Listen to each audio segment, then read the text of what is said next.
ताज और Zakir Syed family charitable foundation और human touch के इश्तराक से 29 जनवरी बरोज़ इतवार को Prestige falcon towers of MG road पर 2022 स्टेम स्कॉलरशिप अवार्ड सेरेमनी के नाम से एक स्कॉलरशिप प्रोग्राम का इनेकाद किया गया। The Humane Touch Trust had organized a scholarship disbursement event in collaboration with the funding from Taj and Zakir Syed Foundation of America.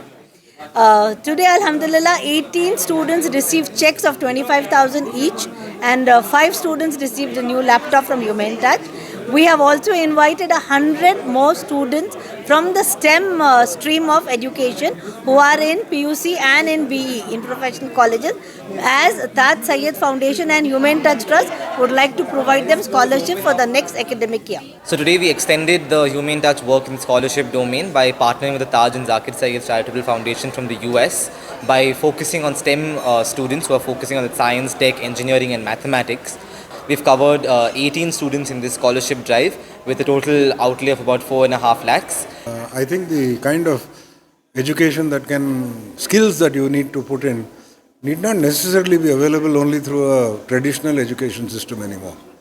There are all kinds of courses, all kinds of skills that one can acquire.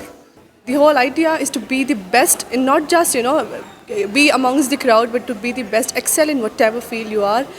The field can even be a teacher. If you want to be a teacher, even then, get a placement which is the best. So yes, this was the thing. And also last month, a few months back, almost 2 to 3 months back, I also received a scholarship from Humane Touch and also a laptop. So I am completing my engineering, that's last final year, electronics and communication. And these people, alhamdulillah, are helping me to clear my fees.